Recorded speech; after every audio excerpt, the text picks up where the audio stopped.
We have quite a busy agenda, as everybody can see. I want to say welcome and Happy New Year to to anyone who's joining us for the first time. It's very good to see everybody. As you can see, Chris is kindly sharing the agenda for us. Just a few housekeeping notes, if you could keep yourself on mute unless you have a question you'd like to ask. And we're also asking folks to default to the chat for the questions as opposed to speaking out loud. But it's absolutely up to you. If you prefer to raise your hand, well, not raise your hand, but if you prefer to unmute and ask your question, feel free to do that. That's absolutely fine, or you can feel free to use the chat. We'll be monitoring the chat during the course of the meeting.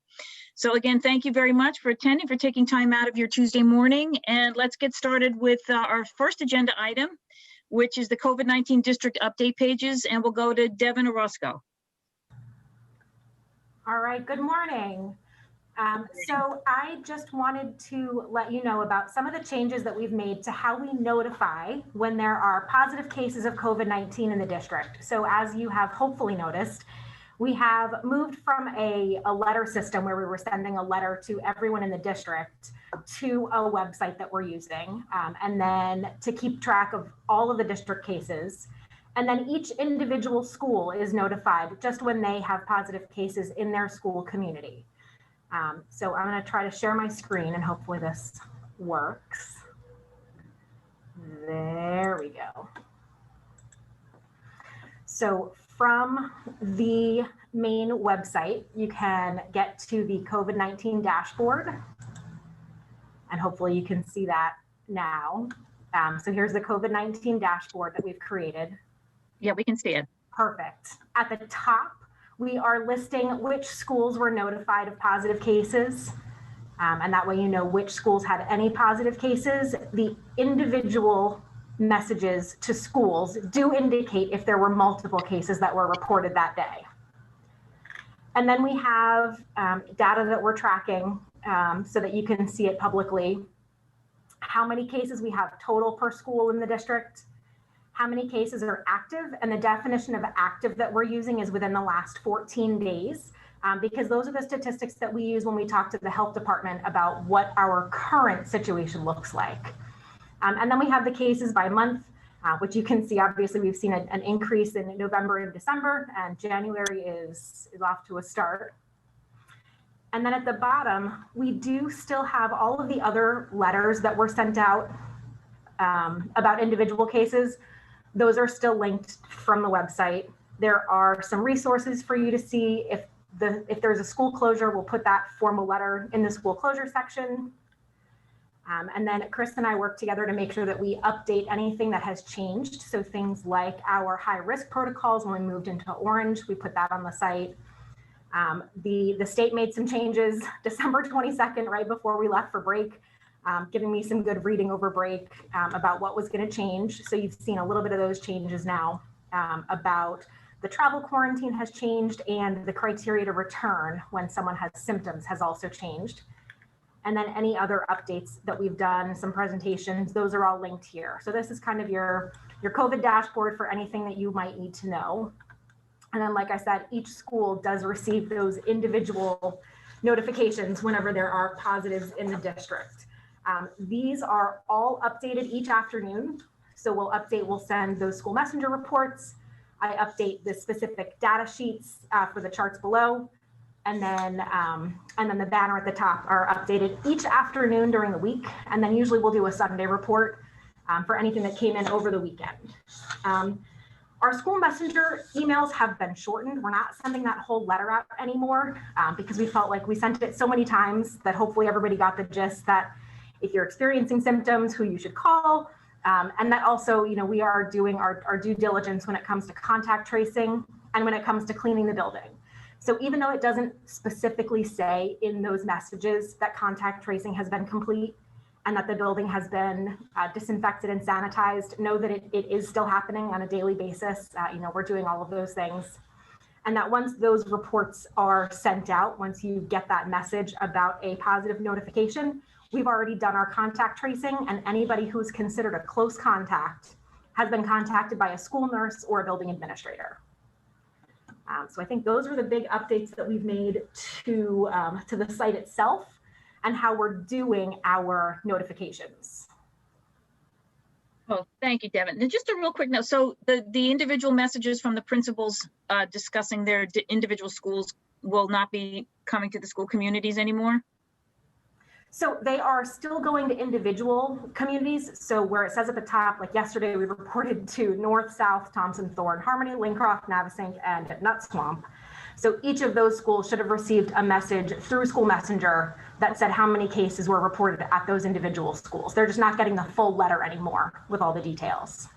Okay, so the school principals will still reach out to their individual communities and tell them what's going on. Yes, it's actually coming out of our office. So Chris and I work together to make sure that those notifications go out each day. It's not coming from the principals, but yes, we're making sure that everybody gets that information. And then if there's any specific information, the principals are sending that out when it comes to school closures or a grade level closure that we had right before break, or if there's anything that the school specifically needs to know, then yes, then the principals are communicating those things. Absolutely. Okay. All right. We do have two questions in the chat. One is asking about in-person, in-school transmission. If there's any, are you going to be reporting on in-school transmission? And also a second question about who's notifying South, because one of the pick reps from South has not been getting emails from the principal. So in terms of notifications, I would make sure that you're getting school messenger notifications. That's where it comes from. And then we'll make sure that those get sent to everybody, but it's sent to anybody in that school messenger system for the buildings. And it goes to both students or parents and staff members. So we'll get into that for you, Hope. And then the in-school transmission, if we know of something that's specifically happening in school, and that is one of the reasons for closure of a school, that we have been citing in our letters. And that is one of the many things that we discuss with the health department whenever we do meet with them because of a high case number, or even when it's a low case number, even if it's just 2 cases in a building, we do go through that and talk about whether we suspect in-school transmission or not. But it's not always reported to the community just by nature of the notifications that we're sending. But for those clusters that we've seen and times when it would be considered an outbreak, we have included that on our letters. When we close a building. All right, perfect. All right, thank you very much, Devin. I don't know, does anyone have any other questions for Devin before we move on to the update for phase 5? Okay, why don't we move forward, and Devin, go ahead, and I think it's Devin and the principal representatives are going to talk about phase 5. Absolutely. So now that we're in phase 5, we have invited the students who were all remote are now attending in person on their cohort days. So whether they're cohort A, B, or our combined cohort C, they are now attending. Cohort 5 means that we are increasing the number of students who are in our classrooms. So to get ready for that, remember that we talked about purchasing desk shields for all of our classrooms and making sure that we're protecting our students and our staff as much as we can. So as far as my end, that is what we have done to prepare for phase 5. And then if the principals want to talk about how phase 5 is going in their buildings and what sort of enrollment they got, you are welcome to take it over from here. I can start at the elementary level. I mean, we've seen, I would say, a good majority of our virtual kids come back. We did have a few that indicated yes at the beginning when we asked before break, that decided to push it off another couple weeks, I think, in anticipation of what we're probably all seeing, which is a little bit of a bump from the holiday break. But it's run very smoothly.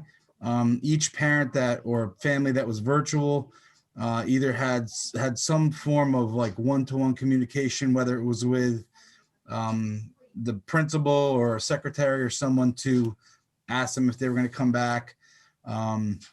We did field a lot of questions about some of the things that Mrs. Orozco just mentioned about, like, well, what precautions are in place now? And we did answer those questions for those parents. So we have a good chunk of kids that return this week, and it's nice to see a little bit more life back in the buildings.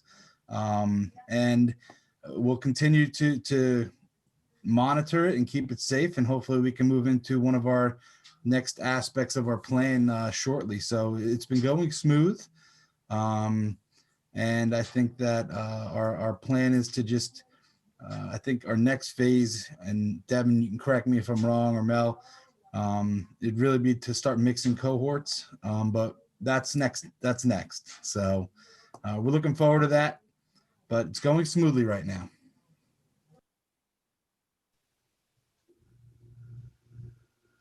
Okay, thank you. I'm not sure who our next principal representative will be that will speak to phase 5. Who else I'm just looking to see who else is on here. And if they're not on yet, we actually just had a meeting this morning with a representative from each of our, each level, elementary, middle, and high, to talk about, how phase 5 is going and attendance. And, we're seeing more students come back and more students attending at the lower levels, and it diminishes as we get up to the higher levels. So we're working on a plan for, determining more consistently who's coming in every day, especially at the high school level. We seem to have students coming in certain days and then not coming in on other days when it was their day. We did notice, as Mr. Paulson said, that there are parents who opt to have their children come in earlier, like prior, when they were asked prior to the break, but now because of what's going on in the community, they're in terms of the virus numbers, the positive cases, they're opting to just wait a little longer, and just wait and see.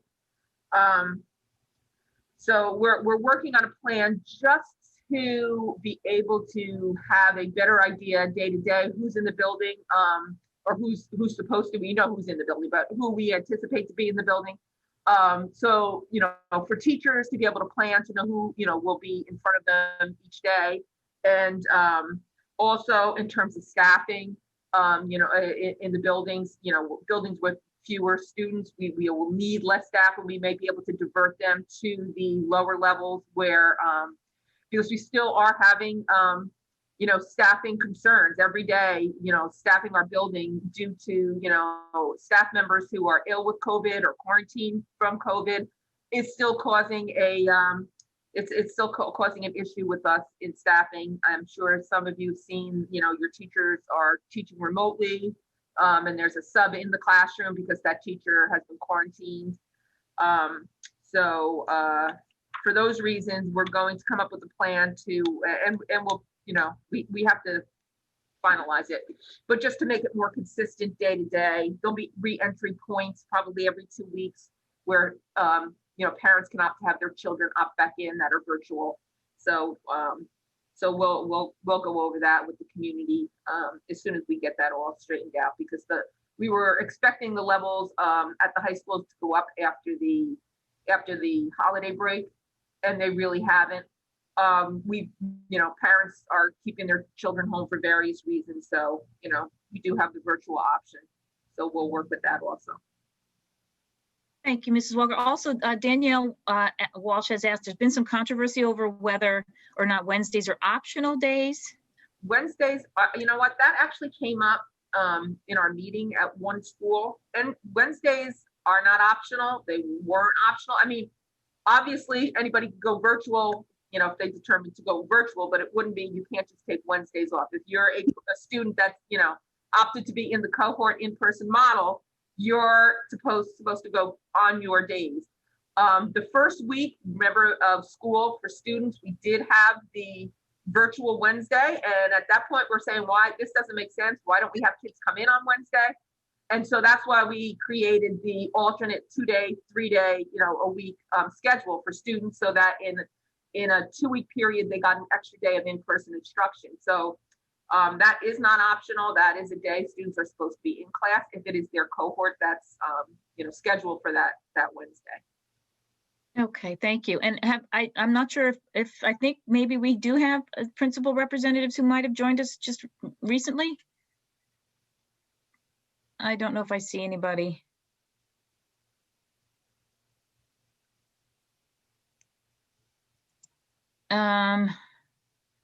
Well, anybody has questions, we did speak to this morning in our meeting.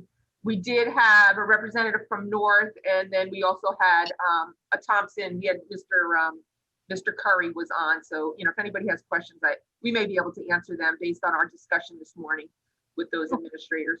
All right, terrific. All right, and we did have a question from Rachel. She asked, what is the timeline checklist for getting to phase 6? And will there be an ease-in plan using the Wednesdays, or will it be all 5 days immediately? We are working on that plan. We have no set schedule at this point. Our goal is to get everyone in. We're looking at the health data. We're looking at our attendance. I mean, because that also impacts it. And we're going to be updating the board. And this is one of the further down ones, but we will be updating the board and discussing all the issues related to moving forward, health data, staffing, contractual issues. You know, everything will be discussed, and you know, it's tough, but we're determined to move forward in a safe manner, but as quickly as possible, being safe. So that's about as much information as we have at the moment. Okay, terrific. And Rachel had a follow-up question. Is the board update meeting open to the public? There will be public comment for 1 hour from 6:30 to 7:30. Then it will be going into closed session or executive session, because a lot of what we're discussing is, or pretty much all we're discussing is the issues that have to be discussed in closed session, not in public. Okay. All right. Let's see. Denise had a follow-up. Are you meeting with area districts on strategy? Homedale and Rumson have returned to 5 days at the middle and elementary levels. I do talk to superintendents in the area. I also belong to the roundtable. And, you know, I hear a lot about what other districts are doing. And honestly, anytime a district does something, it does it, but sometimes it pulls back. Hazlitt pulled back. They were going to go in 5 days. They pulled back. But we have to look at each school individually. Our facilities in our schools, and this is all of our schools. This isn't even just, I can't just say in some of our schools, are not always the same as those facilities in other districts. And I'm talking more in terms of classroom size and common space. So they have a greater ability to bring people back, everybody back, more students back, whether it's everybody or just more students back, and still have some social distancing, where we don't always. Our elementary schools have one common space, the APR, all-purpose room. That's an old standard, and our buildings just are not made. We don't have a gym. We don't have a cafeteria. And our all-purpose room is small. You know, it's so to make multiple lunches with students that are socially distant is difficult. Our classrooms are smaller. You know, our class sizes aren't large, but they certainly aren't small. Some schools have small. I was talking to the superintendent at Shore Regional, the interim, and you know, they have a lot of space in their building because they have a small population and a large building. And so even in their classrooms, if you know, their normal class sizes are about 14 or 15. So it's much easier to bring everybody back in than it is in other districts that have, you know, more students in their buildings. You know, just it's a logistical thing. But we are working through it. You know, we don't want to just do what other districts do, because other districts didn't go back to school until November. I mean, that's not our bellwether. Our bellwether is what we can do safely to get the kids back in as quickly as possible. Yeah, the follow-up comment was that Rumson is still early dismissal, but mixed cohort, 5 days, no lunch.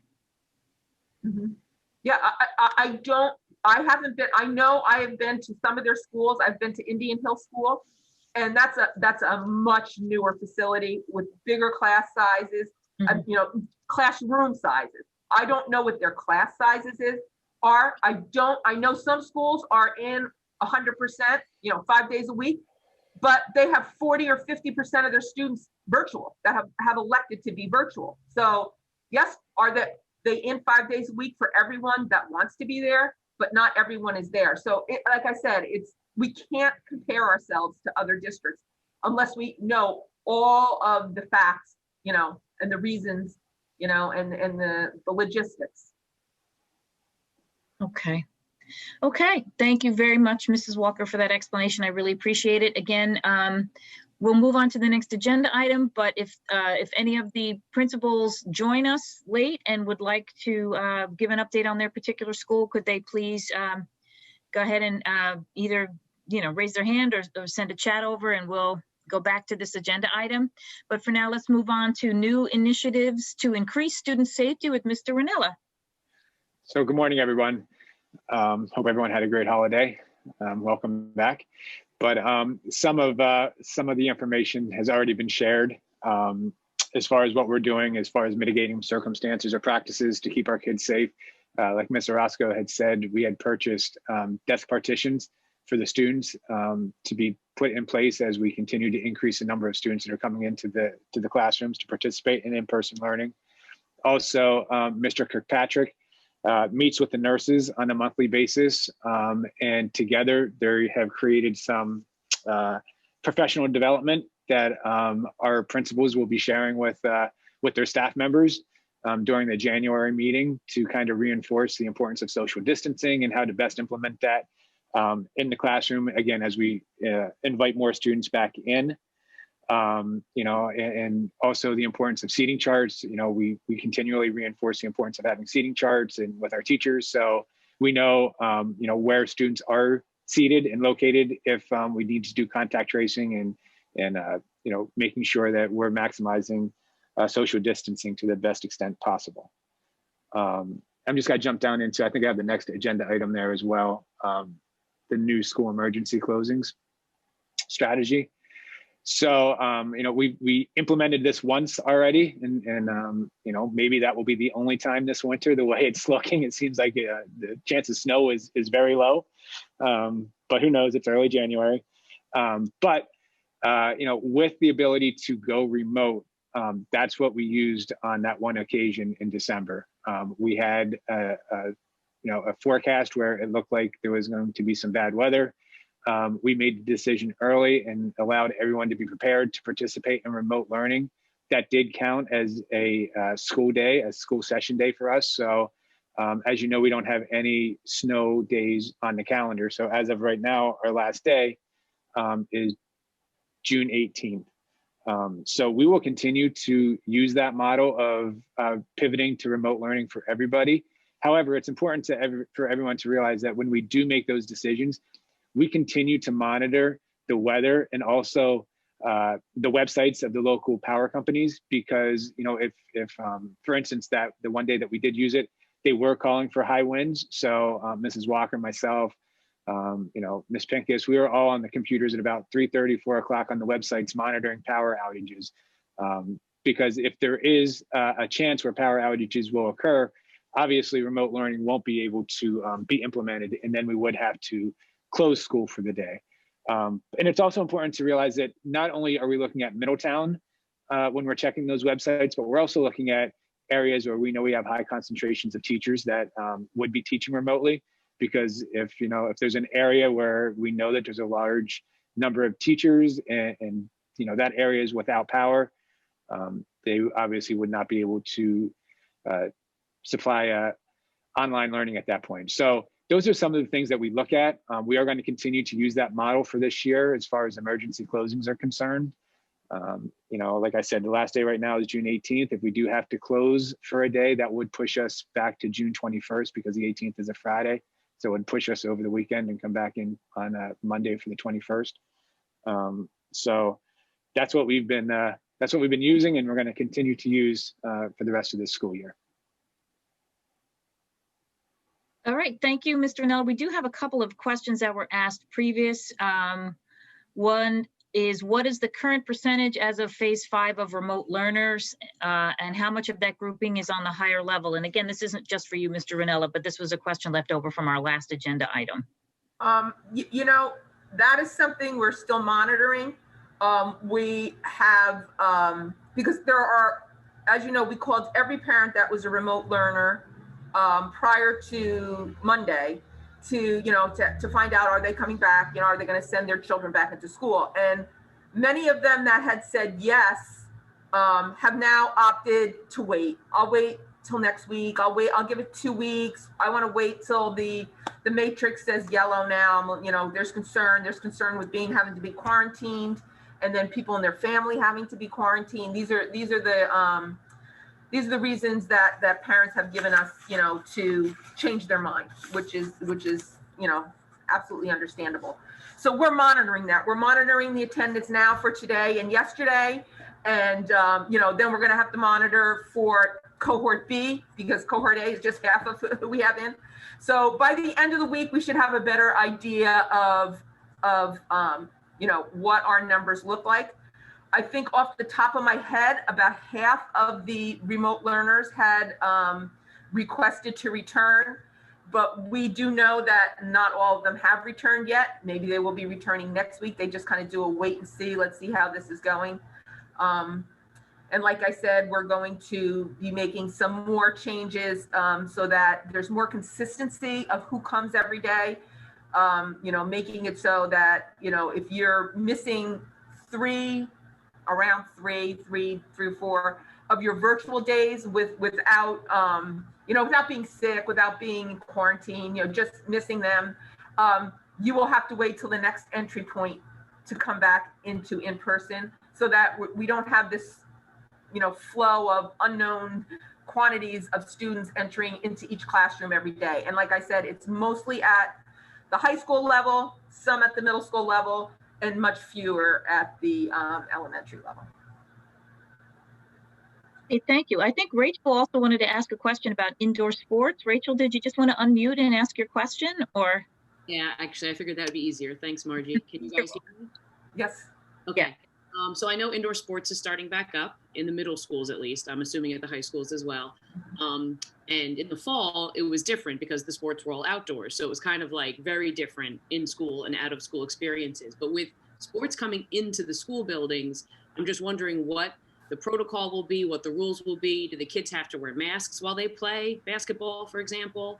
And if it does kind of open the door to athletic activity happening in the school building with parameters, does that mean that gym will open back up? Because I know the kids haven't been able to really go outside because it got so cold.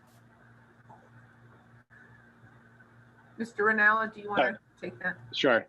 So, you know, we're following at the middle school, and you're right, Rachel, at high school and middle school, sports have started or will be starting in the very near future. And we're following the NJSIAA guidelines that were put out there. So, you know, athletes do not have to wear masks while they're participating indoors. They do limit the number of people that are allowed in. And I don't have the exact wording in front of me, but, you know, it's basically, it's no spectators. They say it's a limit of 10 people. However, you are allowed to exceed that limit for essential personnel. So basically, if you have a team of 11 people, obviously all 11 are allowed to be there, the officials, the coaches, and that's it. So we will be, you know, and we're following at the middle school, although it's not a part of the NJSIAA, we are following their guidelines. So there will be no spectators at the middle school sports, just like at the high school sports. I actually have a meeting this afternoon.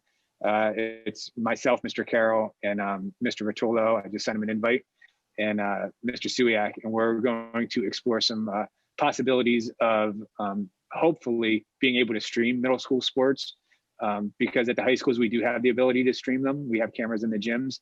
At the middle schools, we don't. So we want to discuss if there's some ways that maybe we can do that. So parents will be able to at least still watch, even though they're not allowed to be in there, they can still watch and see their children participate in the sports. Can you tell us the timelines though? I think right now it's basketball, hockey, and bowling started. Correct. So they've kind of abbreviated all of the seasons, as we saw in the fall. The football season and the soccer seasons were much shorter cross country. Yesterday at the high school level, basketball, hockey, and bowling were the three sports that started. So they've pushed wrestling back, and they also moved girls gymnastics, which was a fall sport. They've created another season that actually, I believe that starts in February. I don't have the dates in front of me right now, but they created like a winter B season where those two sports will participate. And then after those two sports come to an end, or right as they're ending, then our traditional spring sports will start. But basically all of the seasons have been abbreviated down to 2 months, 2.5 months.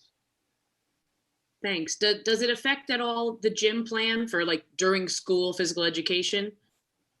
Being that now we kind of have a somewhat of a plan for indoor sports after school, does it change anything for indoor sports in school, during school? I think maybe Ms. Orozco can help me out with that one. She's supervising the phys, was the phys ed supervisor. Yeah, so unfortunately, we don't follow NJSIAA guidelines in our phys ed classes. So we have to follow the different guidelines that are set forth by the NJDOA and the NJDOH.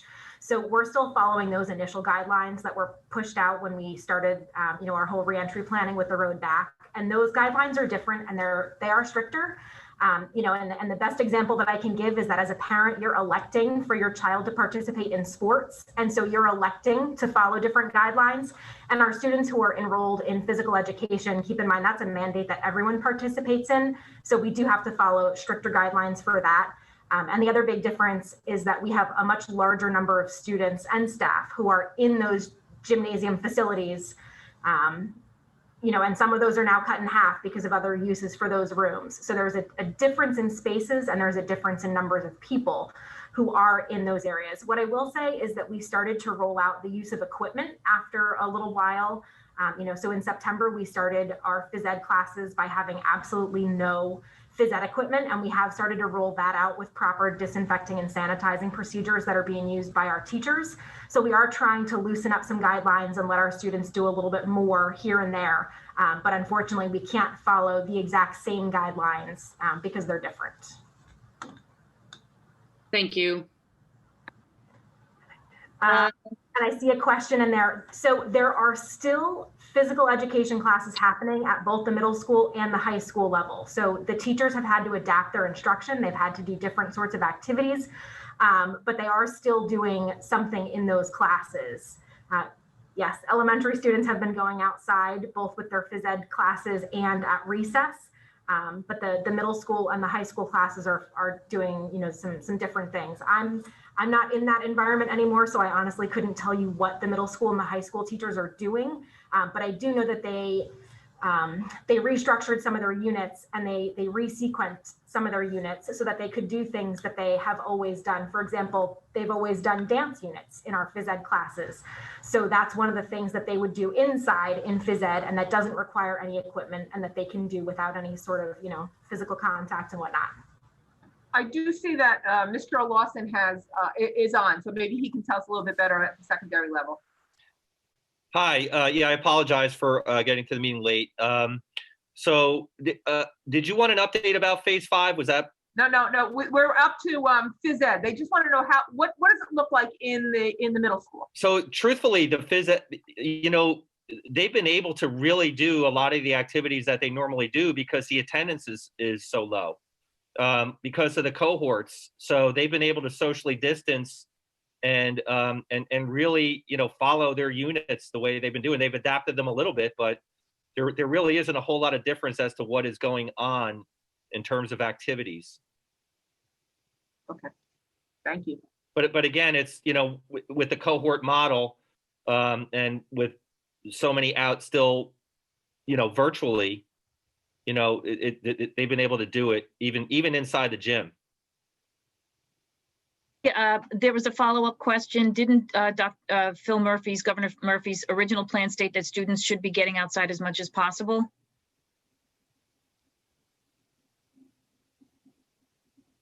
I don't know about that. I mean, they're getting the physical activity.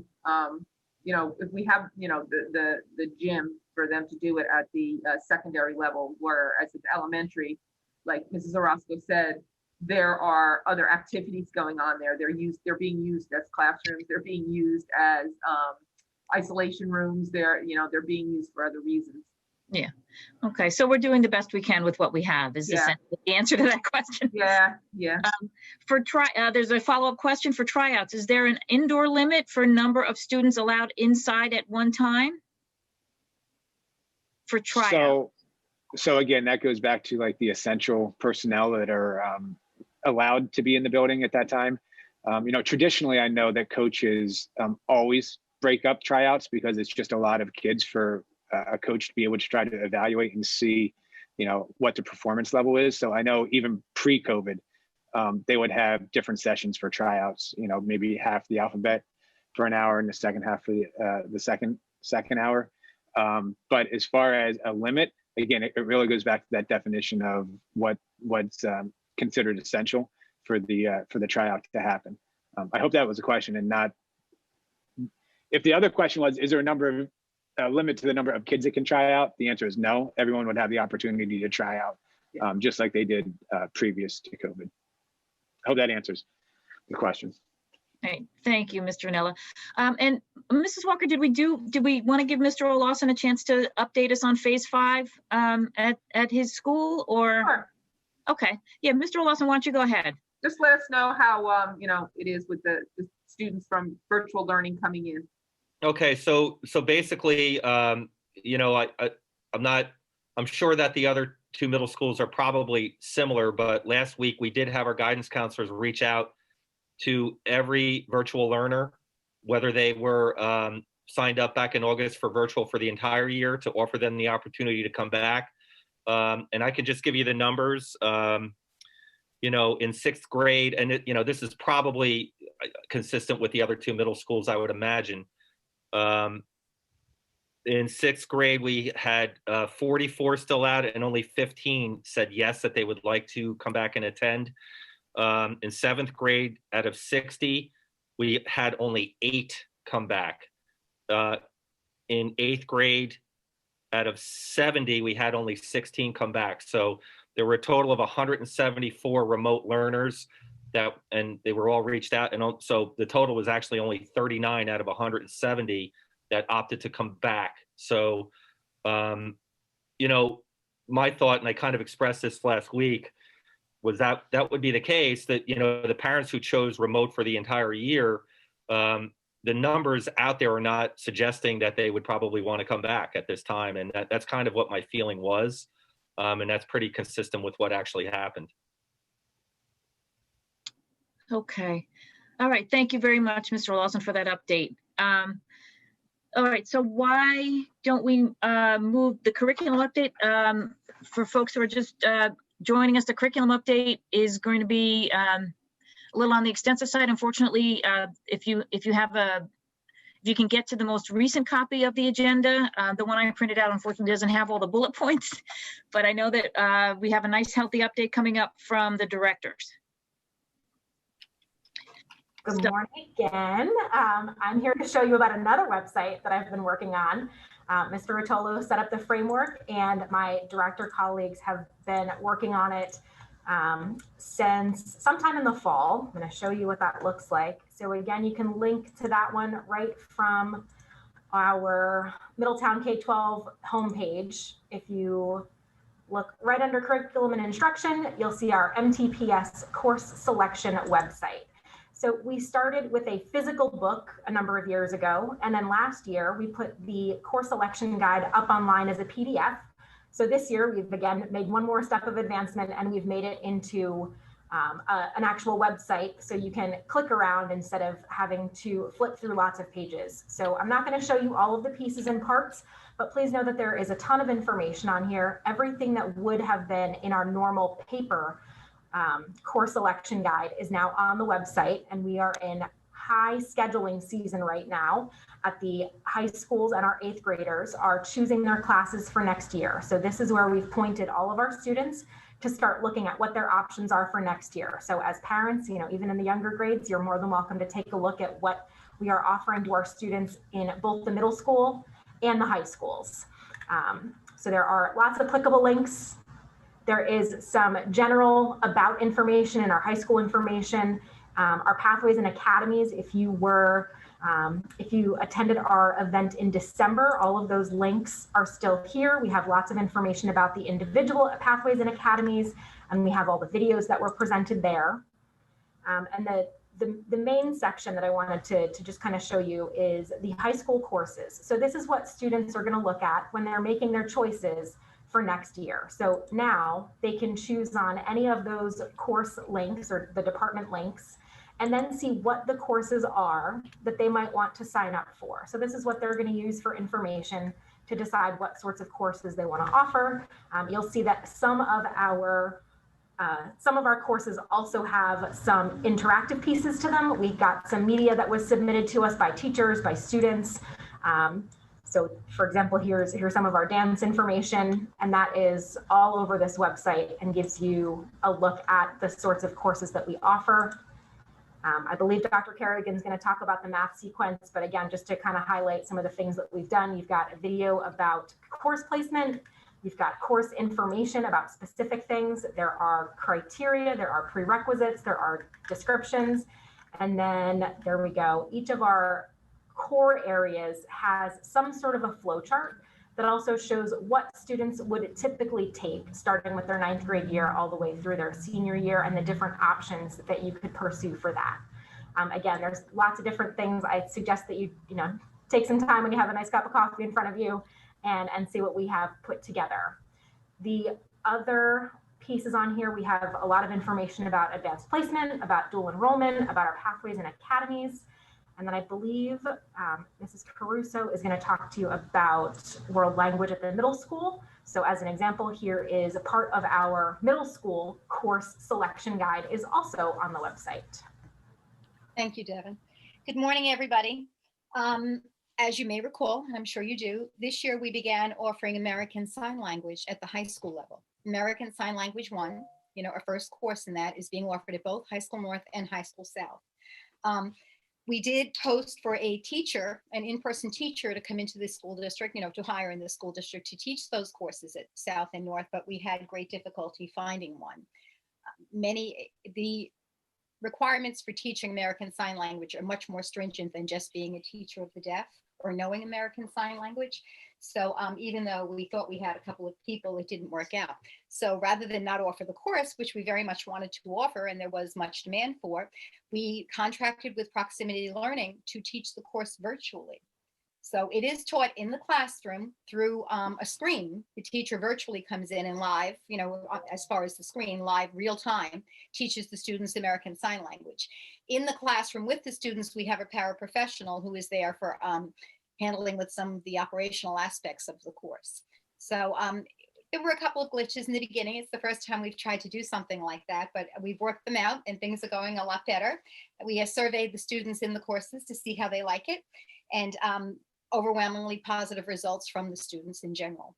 So now the next piece. Next year at the high school level, we are planning to offer American Sign Language 2. So students who want a second year of what does count as world language, in the state of New Jersey requirements, it does count as a world language, American Sign Language.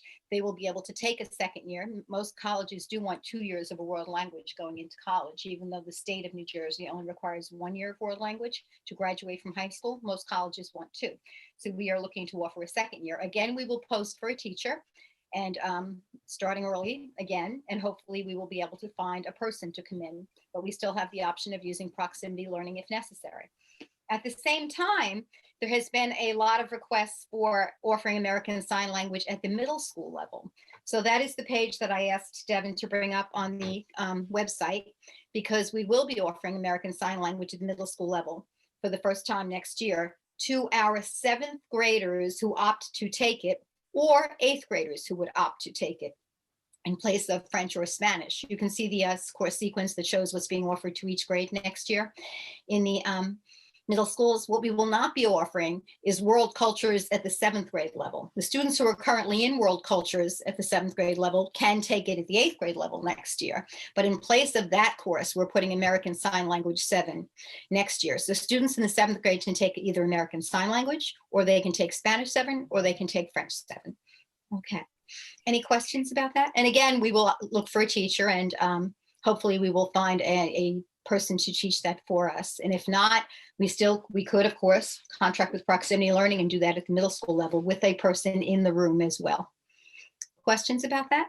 Yeah, well, I don't see a question specifically about world language, but I do see a question about the online course guide and whether or not it could be updated to note whether it's a STEM, GLP, or business pathway elective at the course description level.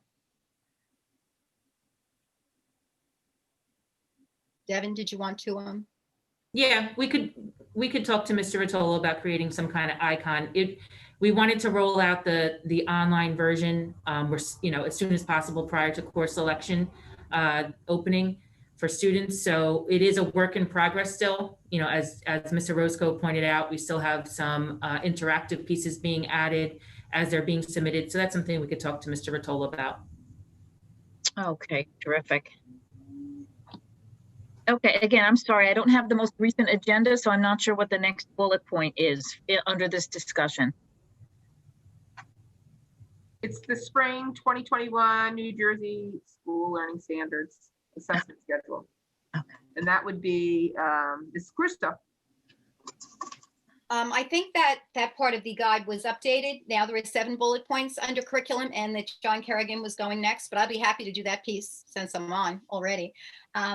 Yes, it also under the curriculum and instruction tab of the district website, you will see that one of the selections, I think it's like the 10th one down, is district assessment information. If you click on district assessment information, you will get the assessment schedule for elementary, middle, and high school for this year. And on that schedule, not too long ago, we added the schedule for when we will be giving the state tests this year at each of the levels. We were not able to add it as early as we normally do because the state did not let us know the window of dates in which we could, give the assessment this year. As you know, with everything that's going on right now, things are very flexible. We don't know if things will change again, but at present, you can see that if you look at the schedule on the website, you can see that the elementary schools will be giving the state assessments in math and English from May 3rd to May 7th, and the 5th grade science one on May 19th and 20th. The middle schools will be giving the English and math assessments for the state from May 4th through May 7th, and their science one on May 18th and 19th. And the high schools will be giving the English assessment on May 18th and 19th. The math assessment on the 20th and 21st, and the science assessment on the 24th and 25th of May. Can we have some contingency plans in place depending upon what the requirements are, come May? Hopefully we won't be dealing with a lot of the restrictions we have in place now. Hopefully by then things will have gotten a lot better with the vaccines that are out there. But the high schools have written like a plan B and a plan C already in case we need to socially distance kids more for seating, as long as we're in the buildings, that's what's important. So, stay tuned. Again, anything that comes out that we need to change will be on that website. So please check it on a regular basis. Any questions about that, perhaps? No, but we actually do have a question going back to your presentation about American Sign Language. And the question is, if you're allowing at grade 7, would the ultimate goal be to have an ASL level 6 in high school? In other words, would you continue to grow in that language? Well, before we can add a 6, we'd have to worry about the 7th graders the following year, an 8. For the students who might take it in 7th grade, we need a follow-up course for them in 8th grade. Right now in 6th grade, we have an exploratory world language course that the students are mandated to take that introduces them to French and Spanish, so they know a little bit about that first, so they can make a valid decision about what they want to do the following year. So we haven't talked about offering it in 6th. I think the next most logical step would be 8th grade. But that's something we can discuss moving forward. I think, Margie, they meant, would we have 6 levels like we have of French and Spanish that they could do, enter high school in level 3 and go through level 6 or AP, Well, we haven't discussed that yet either, again, because this is one step at a time at this point. Because next year we'll be offering an American Sign Language 2 in the high school, and then we'll see how that goes and see if, we have to look at student numbers, interest, see how many students are interested, how they're doing. And if it is something that is requested and it looks like there is a student population to take it, is something we can, of course, consider putting in place one step at a time. I don't know if it'll go as far as American Sign Language 6, if that's what you're asking, in the high school. Like an AP Italian or an AP French or Spanish. I think that might be pushing it. I don't know if such a thing. I don't even believe there is an AP course in American Sign Language. Most of our students who are 6 years in a world language would take an AP course, something at a higher level. So we'll have to see that. We'll have to take one step at a time. Yeah, but it's totally awesome. It's so awesome. I'm so jealous. I had to pay for the class out of hours years ago. You couldn't get it in high school. Anyway, okay. All right, so I do have the agenda up now, and it looks like Mr. Kerrigan is going to speak to the high school mathematics course sequence. I hope I have that right. Yes. Yes, correct. Hi, everyone. Good morning. Thank you for joining us. I wanted to provide a brief recap and discussion of the high school math resequence. If you're interested in the full-length explanation of the resequence, it's videotaped on the November Board of Ed or December Board of Ed meeting. And I also made a little video tutorial on our new course selection website, so you could check it out there. But the main highlights are, there's been a lot of national attention about math pathways and how a lot of times we stifle students with Algebra 2 and they're all taking the same type, but yet they're all going different places, right? Not every student wants to be an engineer or wants to go to college. And, data literacy is becoming more and more important. Taking a class in statistics or data is just as good, arguably maybe even better than taking a class in calculus. So using a lot of the research that's come out of California from Joe Bowler and the National Council of Teachers of Mathematics and looking at our own curriculum here in New Jersey, we decided to offer an Algebra 2 pathway approach to our high school mathematics non-honors courses. So basically every sophomore this year, they will choose the type of Algebra 2 that best aligns with their post-secondary interest. So if they plan on taking pre-calc or pursuing a major that would involve STEM or mathematics, they'll take Algebra 2 STEM. So, and we're writing that curriculum right now. And we really look down to the example level in the book about what we're going to be giving these kids and how we're going to get them ready for pre-calc and beyond. If they're not interested in that, we have an Algebra 2 data course, which also covers the New Jersey Student Learning Standards, uses the same book, covers many of the same chapters, but the approach we use to teach it will just be different and will be grounded in data. For example, I don't know when you learned exponential functions in high school, but a lot of times teachers write the rule for the exponential function on the board, and then students have to graph a whole bunch. They get exposed to terminology like asymptote, and it becomes a bit overwhelming for students who aren't interested in math.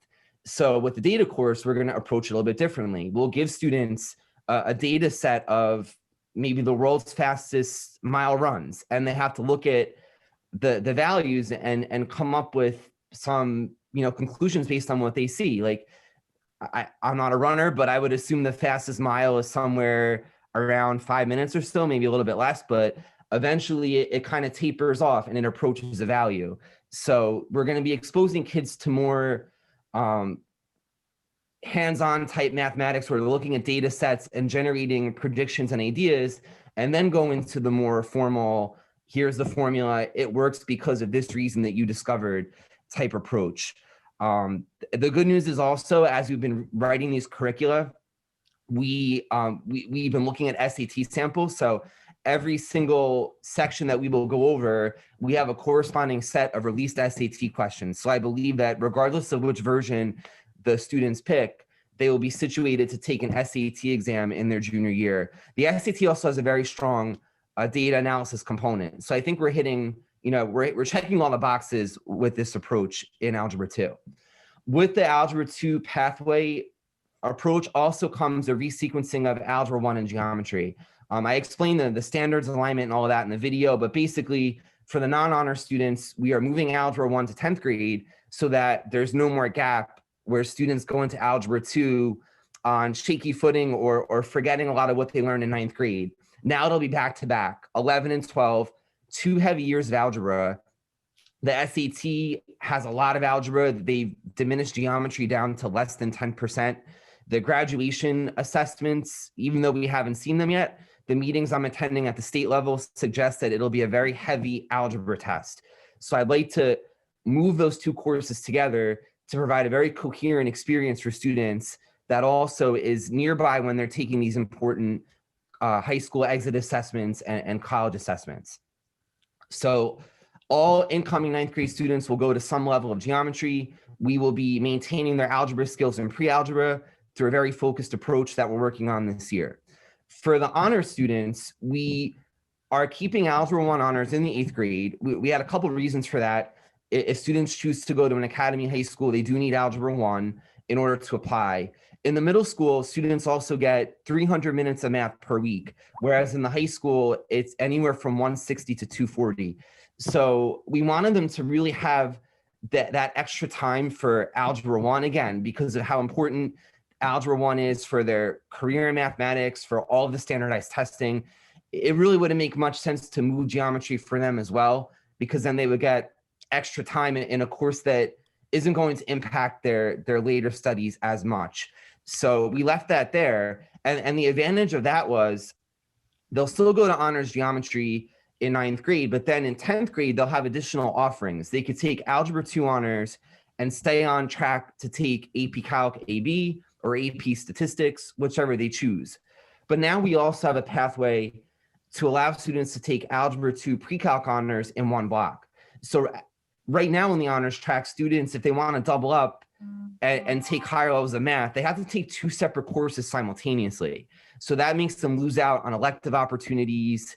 And, you know, we thought having them take this course that already exists and offer it to another group of students, that might be another way to allow them to take additional math and higher levels of math in high school, up to and including multivariable calc if they wanted to. So with all of our moves, you know, we did try to look out for everybody. We have a pathway for the average math student, a pathway for the student who doesn't like math but might want to get a better data experience, a pathway for your student who wants to go to pre-calc, and then a pathway for all the honors kids. So we have something for everybody, and we're very excited to launch it next year.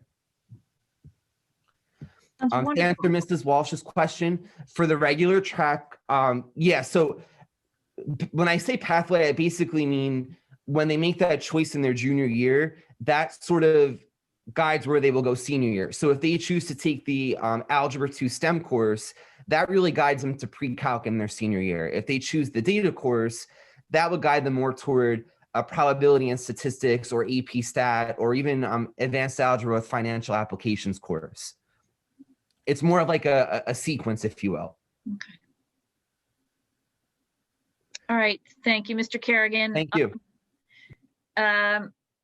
If there's no other questions for Mr. Kerrigan, let's go ahead and move on to the 9th grade seminar course with Mrs. Morales. Good morning, everyone, and Happy New Year. So this is a course that we've actually been researching for quite a while now. We've been talking to neighboring districts. As you all know, we have a 6th grade course that kind of eases our students into middle school and teaches them the skills they need to be successful. We also know through our research that most colleges now offer kind of a freshman year course that allows students to learn the skills necessary to be successful in college. So we thought with our new strategic plan and some of our district goals, this would be the perfect time to launch our new 9th grade seminar course. This will fulfill the graduation requirement for career education. So it'd be a semester course, 2.5 credits.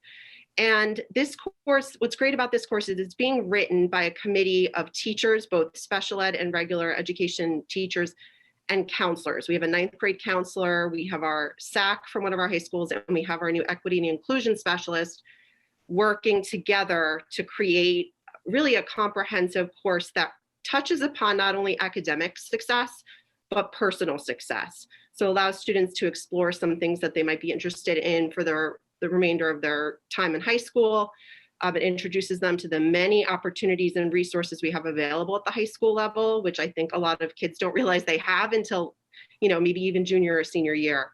So our committee will be meeting next week to really talk about our areas of focus for this class. But some of the things we've talked about are teaching our students how to really be effective researchers and identifying bias and knowing how to, you know, avoid plagiarism, which tends to sometimes be an issue at the high school level, how to deal with stress, really focused on that social emotional learning. And it really gives our counselors an opportunity once this class begins to push into the classrooms and work with our students alongside our specialists, like our media specialists and our ed techs, and really work with our students on some of these things that normally are reserved for, you know, the twice a year guidance meetings or our assemblies that we have. It really allows us to really dive deep into some of these things that we know are really important to our kids' success through their high school careers. So that's where we are right now. As soon as we start writing the curriculum, I can give updates as we go. I see, let's see some questions here. It will not replace the advisory block. This would be a half-year semester elective, and what many of our students are being advised to do, as you all know, economics is a graduation requirement, and we do advise many of our freshmen just to take it freshman year. So this is a nice balance with that economics graduation requirement. So by the end of freshman year, they would actually have their economics requirement done and their career ed requirement done. So it is considered an elective. I see we're not sure yet if we're going to try, it makes sense for our freshmen to get it first semester, but with our numbers of students and the way our schedule works, we're going to have to see. We know that we're in the process of having our students register now for their courses, so we have to see where we stand in the spring, and then I can give you an update on that. Okay, that's wonderful. Thank you very much. And do you want to move on to your typing resource as well? Sure. So the New Jersey Department of Education released our 2020 New Jersey Student Learning Standards over the summer for computer science and design thinking. And this is in addition to the technology standards that we've had published since 2014. They're much more rigorous, and all K-12 students are required to have some kind of computer science education. So at our K-5 level, as soon as our 6-day rotation starts up again, our K-5 students will be introduced to a digital literacy elective. So for this elective, which is the curriculum has already been written, the only purchase we made was a typing program. All the other computer science platforms were free. And the typing platform, this is something that our parents for years have requested, that the students really learn how to type. We know it's a life skill, and many of our older students struggle a little bit with this, and we know on state tests they have to type, and sometimes time becomes a factor on these things. So the typing program will be introduced in this elective in the special at the K-5 level, but it actually did not cost us a cent more to have it for the entire district. So our students, K-12, have access to this platform now. Directions have been posted to the children's Google Classrooms. Either their homeroom teacher or their English language arts teacher should have posted directions on how students can sign up early if they want to start now. Otherwise, it will be introduced, like I said, in that elective. At middle and high school, the English teachers have kind of introduced this to the students and posted the directions. And for typing for middle and high school will be done in the Skills for Success, the 6th grade study skills class, and when appropriate in the English class, like maybe as a do now, as teachers are taking attendance, or as a center. But we think it's going to be great, and it's very game based, so it's fun. The students earn the different levels, and I think after a few years of kind of slowly working toward their goals, we'll have some pretty good typists on our hands. Hopefully. Yes. Thank you, Mrs. Morales. And now Mr. Graziano about expanding the Arts Academy. Good morning, everybody, and Happy New Year. Good morning. So we are expanding the Arts Academy with a series of semester courses. I'm going to be reading a little bit about each of the courses that are being written this year for students in the Arts Academy to take beginning next year. So our first course that we're offering, again, all of these are semester and they are electives. This is Advanced Video Game Art and Design Honors. Now this is a secondary course. There was a first course that's offered in this particular class. So this is the second half of that. The course is designed to give students a deeper understanding of the concepts of gaming. Students will expand on the basic structure and mechanic of a game, the rules behind a game, and the various types of gameplay design fundamentals explored in the Intro to Video Game and Art Design Honors. Our next course we're offering is in the instrumental music track, and that's named Musician's Performance Technique. Now this course, as written, will have students develop skills in an individual performance and audition techniques. They'll prepare students for auditions and that are not in common class practice and requires individual attention. Students will learn about the process of auditioning for ensembles at the high school and college level while taking the confidence we build up in the course into their own ensembles, making the music program stronger from within. The next course would be music, theater, dance, which would be complementing our dance track. And this course, let me get to that page. This course is designed to give the musical theater performance the opportunity to be immersed in a more focused bodily kinesthetic concentration experience where the students will have vocal and theatrical skills beyond more proficiently with basic physical dance techniques through proper training in a variety of dance disciplines. The next course we're offering is Music, Theater, Vocal Studio Honors. And this course will focus on the development of basic knowledge of music theater repertoire, vocal performance practice, and musicianship, skills. Students will prepare and perform repertoire, drawing individual skills of acting, movement, and stage techniques into their music making. And our next course would be our Fine and Applied Arts, Advanced Painting. Now, students will be able to identify relationships of different color schemes and how they can be incorporated into a unique design and composition. This course will allow students to develop and master one medium over a course of time. And our last offering is in our drama track, and that's Movement for the Actor. So Movement for the Actor is a semester course that offers a mix of yoga, blocking movement, technique, and basic dance. This class will strengthen and elongate muscles and will help to develop self-awareness. Students in this course will also examine the history of theater as it relates to movement, as well as famous figures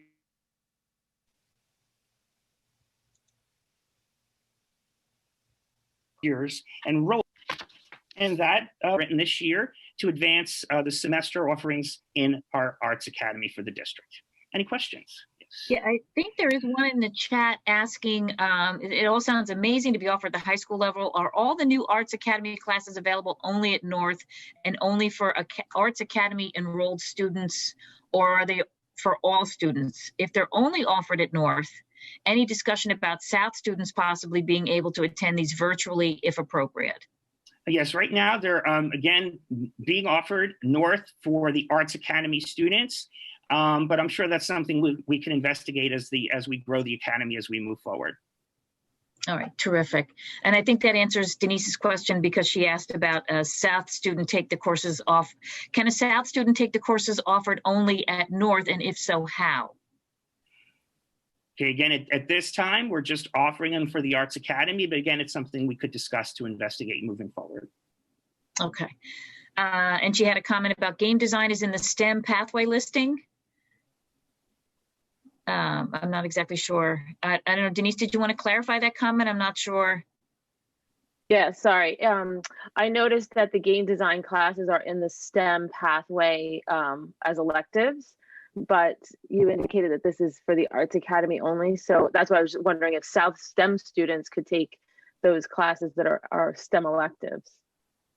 Yeah, Mrs. Morales, I believe these were developed for the Arts Academy. Yeah, Dr. Kerrigan oversees the STEM pathway, so I think he could address that. Yeah, we thought that this would be an appropriate elective if a student is looking to get the STEM pathway distinction in high school. If they happen to be in this course as one of their electives, it would count toward their STEM pathway track. So it only applies to STEM pathway students at North then? Are you asking? So I have a STEM pathways child that game design would probably be of interest, but it's not a possibility for a South student to take it. Pathways are in both high schools. The academy is only at High School North. Yeah. Correct, but the game design course is only offered at North. John? Right, so I guess if it ended up rolling out to South, it would be an opportunity for the South students to take advantage of as well. Okay. Oh, okay, Denise, is that good? Or does that answer your question? It answers the question. It doesn't help me. It doesn't help. I understand completely. Oh, okay, so let's move on to the requests for parent-teacher conferences. I know this was a concern for some of the PIC reps. Mrs. Pickett?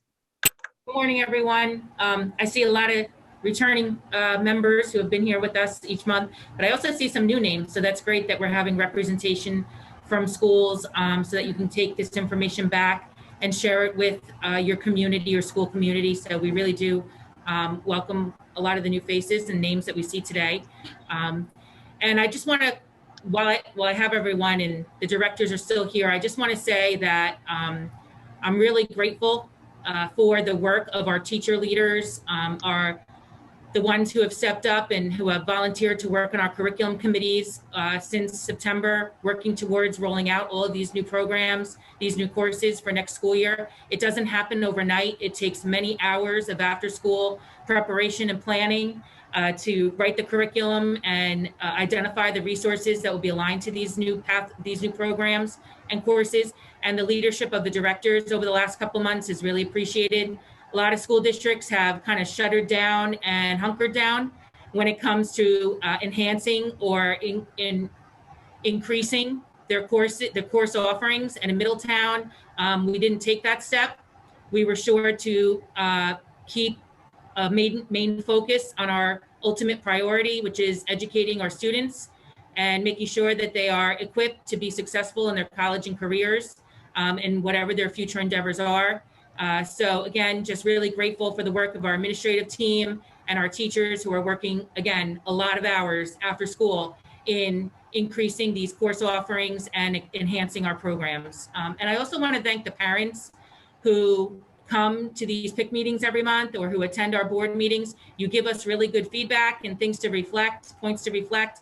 I think Dr. Morales' example of typing is definitely appropriate. Rachel, we always appreciate when you or Denise or Becky and many others of you here on the call, Hope, when you bring us feedback, the cycle works both ways, the communication loop, and it always makes our district better. So thank you for helping us improve our programs and our offerings as well. Yes, we did hear from a few parents, and I know Margie, you asked us to address it here at PIC today. I guess when December rolled around, everyone's internal clock kind of was, wait, this is usually the week where we have parent-teacher conferences at the elementary level. And I usually get an email to sign up for one. So back in the summertime, when the subcommittees, the reopening of schools subcommittees were meeting, as you know, there were a lot of unknowns. And there was a lot of hope at that point, and that hope still remains, that we're going to get to full days of school. That is what we all want. That is what we all know, where our end destination is. So in the summer, when we revamped the calendar, the hope was that we would, at some point by either October, November, or hopefully by December, be not only bringing back more students to our campuses, but if the current restrictions were eased, we would be pushing the school day out to a full day. And the consensus of the committees at that point was that the priority should be on student-teacher contact time. There was a lot of, lost student-teacher contact time from the spring. The committee felt that the priority should be on making sure that teachers are spending the most amount of time during the school day instructing and conferencing and working with students. So the decision was to flip the calendar, as you know, and we moved a lot of the parent-teacher type conference time dedicated to that to the front end of the school year, before the school year even started. And we repurposed what traditionally is the week of parent-teacher conferences to the reentry meetings, and we expanded it to every grade level. So it wasn't just elementary, it was pre-K through 12. And it didn't reduce time, actual day time when students were in session. And the general consensus from the administrative team at that point was that that was appropriate, because at any time a parent can request a parent-teacher conference if there needs to be one. So we responded to every parent who was asked.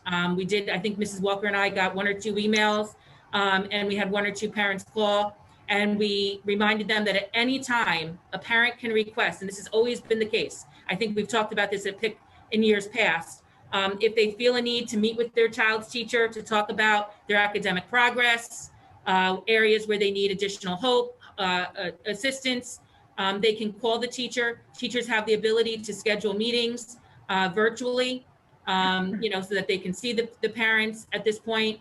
And I'm trying to read and I think Mr. Paulson is just reinforcing that. And the teachers actually appreciate, I will be honest, when parents reach out and look for that opportunity.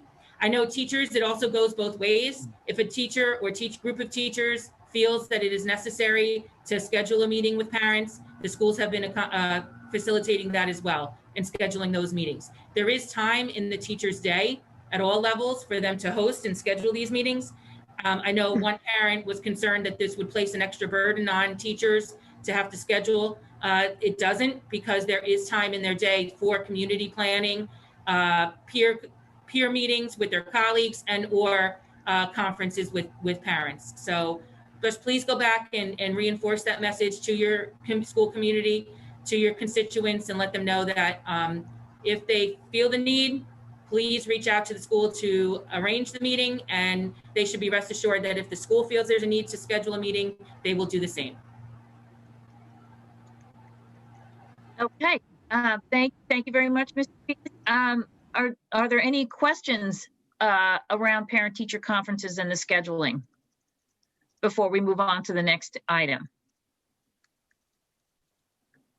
Okay, thank you very much. Now, before we go to the strategic plan update, there is a previous question about the academies, and Hope was asking, does this mean that you are no longer moving South students to North to participate in the academies? Yes. Hi, Mrs. Anderson. Yeah, we are still offering students from South to apply for the academy. Anyone in 8th and 9th grade can apply. If they're accepted into the academy, then they would go to North to attend the academy in that location. Okay, thank you very much, Mr. Graziano. You're welcome. Thank you. Now on to the strategic plan update, and I'm not sure who's... I think I actually already spoke to that when we talked about phase 5. I don't really have too much more. If anyone has questions, I'll answer it, but I really don't have too much more information to provide at this time. Okay, terrific. All right, thank you, Mrs. Walker. And now the popular topic of vaccines. Well, good morning, Margie. I think I'll address that. How are you? Okay, how are you, Mr. Kirkpatrick? Good, thank you. Good morning, everyone. I hope that you're well. So I saw the agenda item being vaccines, and I'll touch it on two different bases, I guess. We'll talk about staff and staff vaccines, and then we'll talk about student immunizations, because I'm not really sure exactly what the agenda item was calling for. I can give you an update with regard to where we are with staff vaccines. This week, we registered all of the nurses who were interested in being vaccinated, and they are scheduled to be vaccinated over the next week or so. So we're excited about that. We've included our 2 athletic trainers at the high school in that vaccination scheduling due to the fact and the nature of their positions and the nature in which they're working with the students. So the nurses who are interested and the trainers will be vaccinated over the next 10 days or so. We've also sent out a link to our entire staff that was provided to us from the health department for staff members who wish to be vaccinated. Again, we don't know exactly what the time frame is for that vaccination of the rest of staff. I believe it's in the next phase, so it should be sooner than later. But I just wanted to give you an update with regard to staff vaccinations. I can tell you that we really haven't had any conversations based on student vaccination at this point, or whether or not we were going to be using our buildings as a site. Right now, where we are is staff vaccinations. Now, there have been some questions with regard to student immunization, so I wanted to cover that as well, because I didn't know exactly what we were asking about. Obviously, schools have the obligation to follow the New Jersey Administrative Code that requires for the immunizations of all pupils in our schools. So our nurses work with parents to make sure these immunizations are completed in the beginning of the year. Parents and guardians are required to provide proof of the vaccination. And the vaccinations that need to be done for our students are the influenza type B, obviously the PCV, the MMR, and the varicella vaccine. So the flu vaccine is just required for our preschool students ages, I think you have to get it initially at 6 months, and then you have until the 5-year mark. So if you don't have that, you're going to be excluded from preschool. But once the flu season is over, which is traditionally April 1st, you are allowed back in the program. Obviously, we accept religious exemptions and medical exemptions. Those have to be provided for your nurses, to your nurses who communicate with the principals about that. We've given a hard date at this point. We try to check the immunizations, obviously, from September. We give a hard deadline in December, on December 31st, and then students have to be excluded from program. That being said, if parents or guardians can provide proof of an appointment for an upcoming vaccine, that will be sufficient as well. I'm not sure if I touched on anything or everything that people wanted to discuss, but I'd be happy to take questions. Thank you, Mr. Kirkpatrick. I don't see any questions in the chat. Is there? You know what? That was my mistake. When I saw strategic plan update, I was thinking of the re-entry program. Someone just put in that, isn't that with Malone and McBroom? And that's accurate. So I did not give that yet. I apologize. So if you want me to do that, I can do that right now. Mrs. Walker, before you go, I just wanted to give everyone a little informational piece here.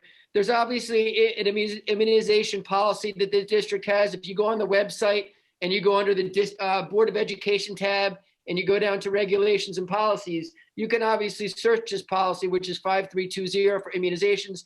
That being said, if you have any questions about any of our policies, that's a good reference for any parent who wants to go in and search a particular policy.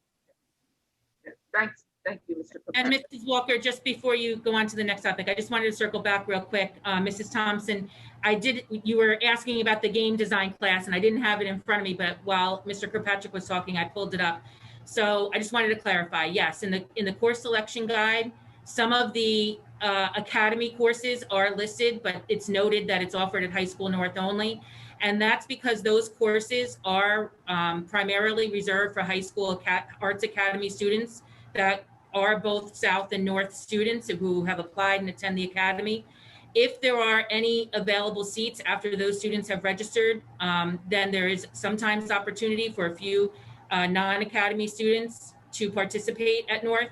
But as our program has expanded, and next year we'll have all 4 levels of students, freshmen through seniors, participating at the Arts Academy, it's going to be less likely that there's going to be any extra seats in those electives. While when the academy was young and it was in its infancy, when we only had 1 or 2 levels of students, freshmen or sophomores, we did have more availability to fill the seats. But at this point, that option is not there. However, if students, show interest, as I think Dr. Kerrigan had mentioned and Dr. Morales, we can look into that. Expanding that offering to both schools as a general elective. However, it complicates things because typically, it becomes a staffing issue or a scheduling issue. You need rooms to offer them in. We have limited computer labs, and we also have only a certain number of trained and certified teachers for those courses. So it usually means having to replace that course, repurpose it for another course. And all of our enrollment right now in all of our technology courses is very high. There's not one that is under enrolled that we would look to replace. So I just wanted to clarify that. I appreciate it. I would just say though, I think that South, those game design classes would definitely be very popular. So just to think for future. We agree. It's just a matter of finding the space. Again, it's the computer lab issue because all of our other technology courses are have very high enrollment. So understood. Thanks. Appreciate the follow-up. Yep. All right, Mrs. Walker, did you want to continue with the strategic plan discussion? Sure. The last board meeting in December that we had, not the reorg meeting, but the December board meeting, Mylona and McBroom did present their 5 draft scenarios that they came up with based on their demographic study and review of our capacities, comparison. And those 5 plans were presented and were very different, and they range from moving a smaller amount of students to total reconfiguration of district schools, right? And I want to stress they were draft plans. They were ideas to jump off of at that meeting. And those plans were developed not only based on the numbers of, in terms of the demographic study and our capacities of our school, but also a rubric that was created and shared with the community, but it was created based on the strategic planning goals, those 5 goals that we have. So that's what Malone and McBroom used to say, okay, let me give them basically a wide range of ideas, concepts to start thinking about, in terms of these scenarios. So the board and the public was presented with that. But at this point, we really haven't had time to digest them with the holidays. So, this is something we have to update the new board on, these scenarios and our, what's happened so far. So at this point, we're just kind of at a standstill for the moment. Before we move any further, like we talked about, there would be opportunity for the community to meet and go over these plans and discuss them in more detail. And we'll let you know when that is. But right now, at the moment, we really haven't done anything more since the December meeting. Okay, hopefully, Rachel, does that address your concerns? Are you? Yes, no, I was at the December meeting, so I remember that there would be, like, the next step would basically be opening up for public comment in either a hearing format or a Zoom or something like that. So as of right now, nothing has been scheduled then. Not at the moment, no. Okay. We're actually kind of trying to figure out the the reentry plan at this point. Is kind of at this moment, and then we'll go back to that. Okay, yeah. So right now it's kind of like that's not, I don't want to say backburnered, but that's kind of, we jump tracks for a tiny bit to get the current situation figured out, and we'll hop back over. Yeah. So the reorganization of the board and everything, you just want to make sure we're not throwing too much at one time and we're taking it more strategically. Yep, no, understood. I just want to make sure we don't kind of lose sight of it because so much work was put in over the past few years. I know at one point before, like pre-COVID, there had been discussion that in terms of a timeline, any changes that would happen, whether it would be, any movement of students changes that would happen would be in place for this coming September 2021. Is it safe to say that that is definitely not going to be the case? Or is there still a possibility that depending on how things go, there could be a chance that this September there would be some shifting? I cannot speak for the board, so I can't say. It would be a tight timeline. That's all I can say. Okay. Can I just jump in for a second? Give you a hand. So myself and Miss Minuis are scheduling an appointment with McBroom and Malone for the Malone and McBroom, excuse me, in the coming weeks, discussing old ideas with some new ideas. And as has been spoken about with Mrs. Walker as well, we'll be calling a district meeting in the next couple of weeks following that.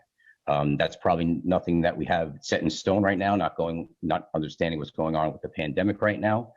I think right now the best action is really with the children and having them accustomed to some normalcy in their lives. And, as far as September is concerned, we don't even know for sure the future, how it looks virtually and when the pandemic will end. So having said all that, we're just putting strategic planning right now on another level versus getting children back into school. I appreciate that. I think it is important, obviously, getting the kids back to a full, as normal as we can schedule. I just, as somebody who's been going to board meetings for a while and watching kind of the discussion that's happened, all the data that's been presented, I just want to make sure we don't lose sight of that. And I think there is a possibility to have them happening in parallel paths, even if obviously the priority right now is the reentry plan. Like I stated, we're definitely meeting with Malone and McBroom in the coming weeks. We want to discuss and I want to get brought up to speed actually on a lot of their thoughts. I have some thoughts as well. We're going to share them together and, we'll go forward from there. But obviously I want the district to meet and hear exactly one last time what their opinions are as well, because like I'm saying, virtually, we don't know where we stand across the district come September. And that's a big deal. Mm-hmm. Okay, thank you. And that's very welcome. That's an awesome segue into our Board of Ed update. As some of you may not know, Frank Capone is our one of 2 new members to pick. I think Mrs. Tobacco's on as well. Jackie, I think so. Anyway, I'd like to introduce both of them as our new Board of Ed representatives to pick. I thank them very much for their time, and I look forward to them attending our meetings going forward. And I turn it over to Mr. Capone and Mrs. Tobacco. Thank you, Thank you very much, everyone. Here. Jackie, up to you. No, I just want to say thank you, and we're looking forward to really getting up to speed with everything and moving forward. So thanks, everyone. Yes, that's actually Happy New Year, everyone, as well. And thank you for having us attend. As far as updates for Board of Ed, I think Mrs. Walker hit it earlier, that we'll be speaking on Thursday about some personnel and staffing issues within our policy 1648 due to the ongoing pandemic. And this will be in conjunction with speaking about our challenges going into the next phase. I wish I had more of an update. Last week has been pretty fruitful, to say the least. And, you know, I hope we can talk and speak about this in the next meeting. That's fine. That's terrific. Oh, someone was saying something. Did someone unmute? I'm not sure. Okay. Well, all right. Thank you very much, Frank and Jackie. Welcome. And we look forward to your next update. Thank you. All right. Now moving on to Dr. Safford and the Middletown Friends of Diverse Learners. Hi, thank you. And thanks for all the great updates today. It's positive to hear all the progress moving forward despite the pandemic. I particularly want to recognize the American Sign Language course that's been implemented this year and is moving forward. This is something, you know, many of our families of students who struggle with traditional language learning have been asking for. And it is great too that it meets, you know, college requirements as well and gives these students another, you know, really positive option to pursue. So thank you for that. I'd also like to extend a welcome to our new board members. We look forward to working with you this year. And as part of the strategic planning discussions that are going to be going forward, I'd just like to reinstate 3 major concerns that were raised by the special ed community. And I do want to also recognize that there was a lot of parent participation and engagement in that strategic planning process. And I hope that, you know, that input continues to be valued going forward. So to get to the 3 topics, one was inclusion and, you know, trying to improve our inclusion rates so that more students are in the general ed setting and being effectively included. The next one is to recognize that a lack of planning for overcrowding is a plan to redistrict our special ed classes. And that's what we've seen over time, that when overcrowding occurs, you know, our special ed district classes tend to get moved. And, you know, there was a lot of support that we need to keep our most vulnerable population in our home community as much as possible throughout their student careers in our district. And the third one was concerns about and the need for more early recognition and services for dyslexia and reading disabilities so that these students get the support they need early on to learn how to read so they can be successful in their careers as well. And we heard from a lot of parents speaking out to this issue. So, you know, to move on to my dyslexia update, we've been talking with the district, you know, for a long time now about the dyslexia issue. And I think we're making progress in terms of, you know, how we're thinking about it and looking at it. We're hoping to have an online presentation yet this spring as part of our parent meeting. We also hope to work with the school district to do another documentary film and potential panel regarding dyslexia. There's a film called The Big Picture Thinking that has a lot of great role models for students to, you know, kind of look at and how dyslexia has affected their lives and how they've, you know, overcome these challenges. On the inclusion update, I'd like to recognize some of the changes that have happened even within the administration over the last year. There's been, or the last couple of years, there's been a real increase from what we've been hearing and seeing is cooperation between the departments and less siloing of special ed. So it's really important as part of the whole inclusion process, you know, that our administration kind of lead this effort by, you know, having a more integrated thinking that all of our kids are all our kids. And it's great to see that process happening. in addition, there's been 2 grants that we've gotten updates on from that the district is working with NJCIE, and they're in a planning phase this year, looking at how to promote inclusion and starting at the preschool and elementary levels at our schools and getting a pilot program up and running for next year. And so we're also hoping at some point to do a presentation to encourage kind of a communication and dialogue with parents to try to improve in this process as it slowly, rolls out over the next several years. But we, see a lot of, positive planning happening at this point. I just also want to mention some news within our group before I get to the next topic. Magali Milton stepped down because she's no longer a Middletown resident, and she's agreed to continue to support our group because she has a lot of expertise as an advocate.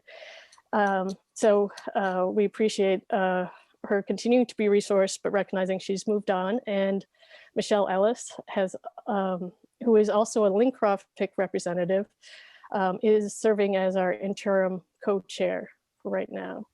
So I don't know if Michelle's here. She would like to say hello.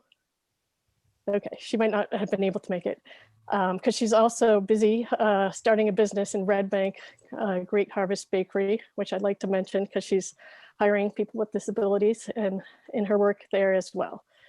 And finally, we have a lot of parents who have concerns about special ed services. I mean, as every parent knows, there's been issues with virtual learning, and we really appreciate that there's been efforts to get our kids in for 5 days a week.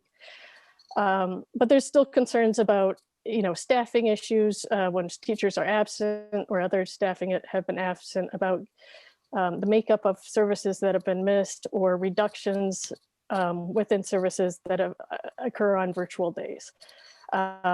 We've talked to the district about this. They're waiting state guidance, which may not be issued until after the pandemic is over.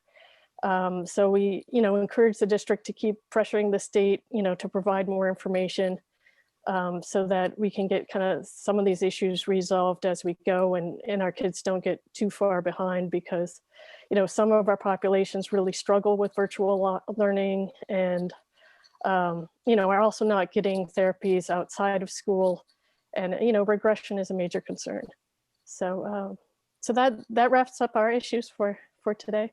So thank you for listening. Thank you, Dr. Safford. I'll have to get Michelle. She might not have got the invite because I don't think I have her on my email list. So I'm going to have to get her email from you so I can start adding her to the okay, all the information. Yeah. So that's. And the other thing I was just going to mention, I might not be able to make it between February to May because I'll be teaching on Tuesdays as well, but I will try to do what I can and work with others to get other representatives at this table. Wonderful. I'd appreciate that. You and I can work offline. We can figure something out. Okay, thanks. Okay. All right. Thank you, Dr. Safford. All right. I think we're done unless folks have any questions or anything that they'd like to, let's see, hang on. Somebody just popped into from Rachel. I recognize that some of the subject matter for Thursday's BOE special meeting is confidential, needs to be in closed session, but is there any chance the content can be split so that the material that is not confidential can be discussed in open session? I know transparency has and continues to be a major goal of the BOE, and I feel it would be very helpful for the public to get to hear as much of the discussion about phase 6 considerations as possible. So I just wanted to put that out there for Frank and Jackie as a, maybe. The Thursday meeting is concerned, unfortunately, personnel and staffing issues are always taken care of in executive session. And that's really all we're going to be speaking about in specifics. Okay, that's good to know. I had been just seeing on social media and other places rumblings that there was a discussion about what the criteria would be for the district to go to phase 6. So if it is true that it's only going to be about personnel and staffing, it might be helpful to put out some sort of communication to the parents, just so that folks know that there's nothing being discussed that they have to worry about. And I'm sure you guys have seen this as well. Like whenever something happens in closed session, rumors start to fly that it's like some big secret plan. So I just want to make sure that people understand that it's why it's in closed session and what the subject matter will be, because the sunshine notice didn't give a lot of detail. So the sunshine notice is saying the policy 1648. So that policy 1648 is technically, we're speaking about the personnel and staffing issues within that policy. And it's due to the ongoing pandemic. So that's all issues that would have to be discussed in executive session. Mrs. Walker, correct me if I'm wrong. That was the guidance of our attorney. Okay. Okay. Thank you. And Samantha just had one, she said, will we hear more about when will we hear more about moving to phase 6? Like I'm saying, we're going to discuss at this meeting now on Thursday, and there might be updates, I'm assuming maybe the workshop meeting, but that's something that we have to discuss after we have the meeting with all these issues we have in front of us. Okay, all right. Terrific. And one more from Denise. The current calendar online shows remote learning days ending to January 31st. Will that be updated after the meeting on Thursday? We are, am I on here? We Yes. are, we're just doing that as we go along, because if we do it out for the end of the year, parents may panic and say they're not even considering going to phase 6. And we are absolutely considering phase 6. So we are going to keep updating this as we move along. We can change that calendar at any time. We can pull it back. We can extend it. But, you know, we've gotten a lot of pushback. We've gone too far out about, well, you're just, you know, you're not giving us any hope. And, you know, we think you have a predetermined idea that we will not be going to phase 6 before that time. So, you know, in a week or so, we'll push it out another 2 weeks unless we're going to phase 6, and then we won't, you know what I mean? It'll be, you know, gradually moving it forward as we progress through the year, basically, you know, depending on when we see ourselves going to phase 6. We don't want to. I know from Mrs. Walker, if I can just jump in, there was a lot of controversy about phase 6 was supposed to start on January 19th. That was never the case. And I believe you made a statement about that as well. We all those dates were just anticipated. It was just, okay, at this point, a couple of weeks ahead of time, we start really looking, not that we don't always look at the number, but then we really look who's actually in our classrooms. Right now, it's really hard to judge who's in our classrooms, especially at the high school and even the middle school level, because students are coming in one day, then deciding not to come in on their next day, signing up to come in, but then saying, oh, we're going to wait a week or maybe 2 weeks. So we really have to get a better handle of who's actually in, because part of determining going to phase 6 is how many students do we anticipate to be in those classrooms. So we're going to be looking at ways to figure that out. And in fact, we had a meeting this morning with our administrative team to start that process a little, actually not even start, we've been talking about it, but to move that process on a little bit along quicker so we can get more data for ourselves to get that numbers. Prior to the break, attendance was poor from elementary through high school. I know some parents were keeping their children out for 14 days prior to Christmas so that they could quarantine their students so that they could go see grandma at Christmas time and not be, you know, in fear that, you know, they might have, you know, COVID and transmit it to, you know, someone who has an underlying condition. Now that we're back in January, I'm hoping that that's all behind us. And if, you know, someone intends to send their student to school, they're sending that student to school and not allowing it to, you know, change day to day. So those are the things we're working on so that we can get a handle on the data so that we can make a plan to move forward to phase 6. Okay. And I'd just like to say one thing back to Rachel's comment about social media and the community. I just want everyone to be very clear that no matter what happens, that there is always the virtual option. So I think that should calm a lot of fears that are going on and a lot of the disinformation that I've been seeing. But no matter what, you know, the decisions are, there's always that option for virtual till the end of the year, I believe, right, Mrs. Walker? Parents will have an option to go virtual till the end of the year. That has been in place and it's required actually by law through the end of the school year. Correct. But just correct me if I'm wrong, but that option may be different depending on the number of students come back. So if you have, you know, 22 out of 25 second graders that come back in one school, and you may have to consolidate. So, you can't have that teacher teaching just 2 students at home. Is that correct?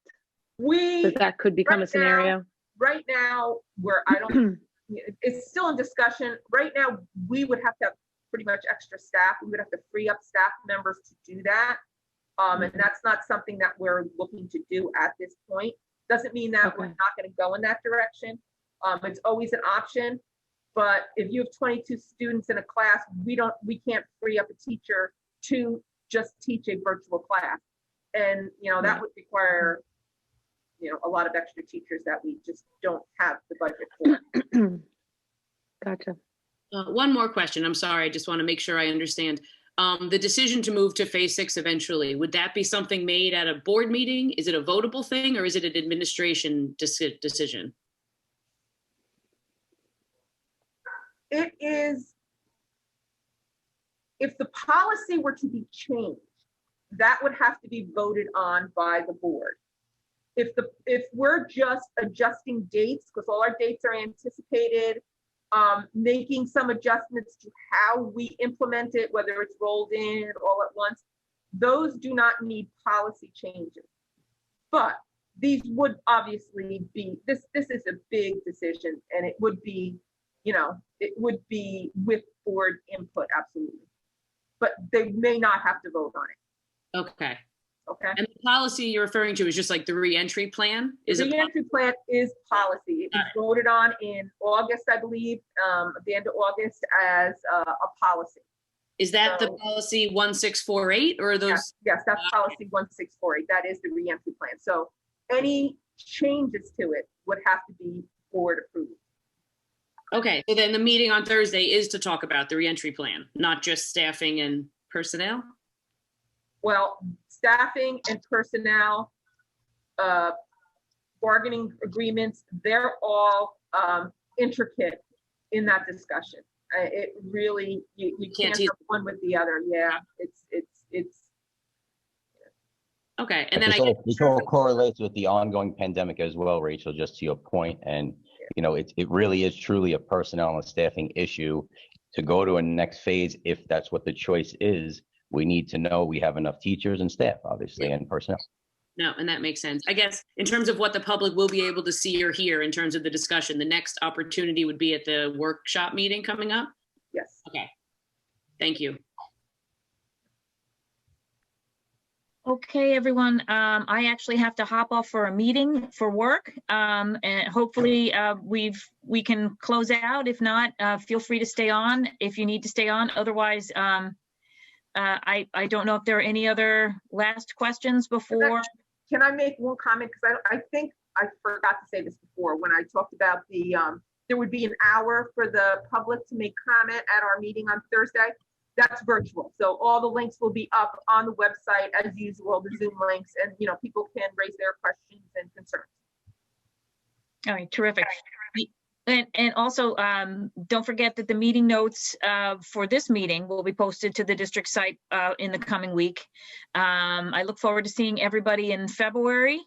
And as always, if you have any comments or questions or concerns you'd like me to bring to administration prior to the meeting or at the next meeting in February, please feel free to email me. I always make sure that I get answers. And take care, everybody.